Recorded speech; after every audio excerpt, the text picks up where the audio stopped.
I thought I'd show you. Today we're going to see a couple of different things that I do besides make lumber for sheds.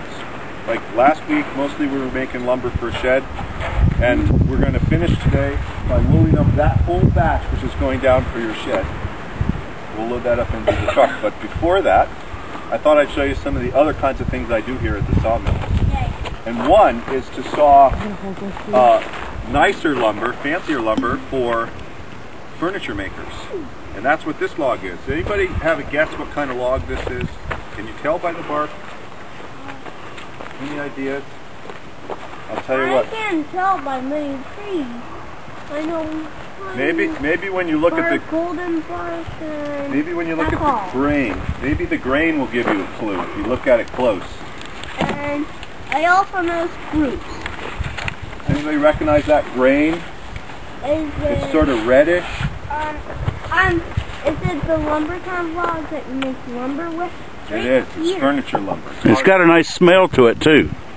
I'm going to put another one down so you can see it a little better. I recognized it. This is cherry lumber, black cherry. Ooh, can I use some cherry? It's very pretty, makes beautiful furniture, and a lot of woodworkers around here like to use cherry. That's black cherry. Ooh, can I eat it? No, it's not the kind you eat.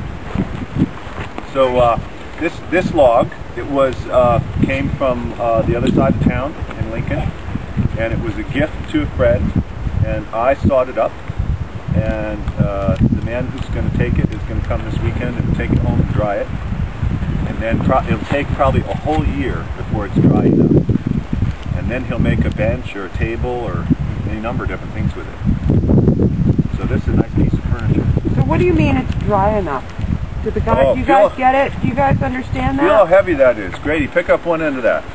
Oh, that's pretty heavy. It's pretty heavy. Wood is really has a lot of moisture in it when it's wet. I mean, when it first comes out of the tree.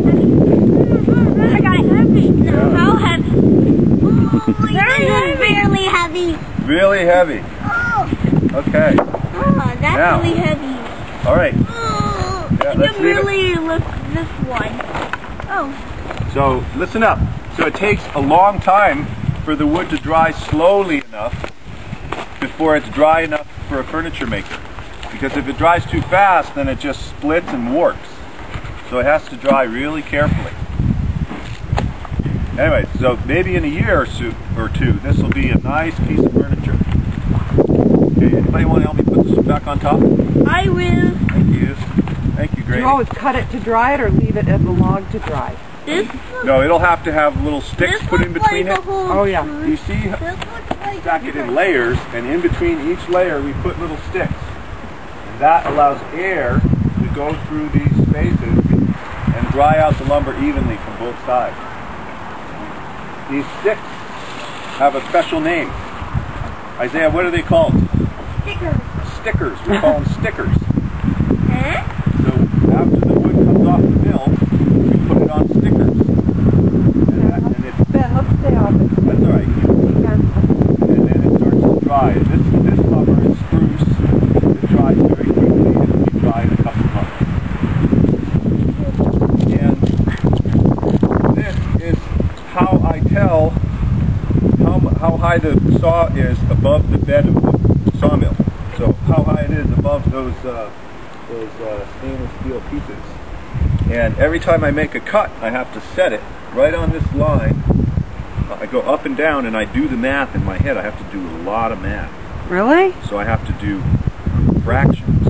And because the blade itself, when I make a cut, takes up 1/8 of an inch.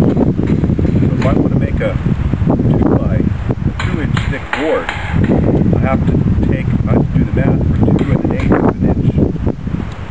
So that's why you're learning your math now, so that someday you can probably do lots of different things. One thing would be to run a sawmill and be able to do the math and make good, accurate lumber. Now, We're okay. Cover your ears.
they're ready.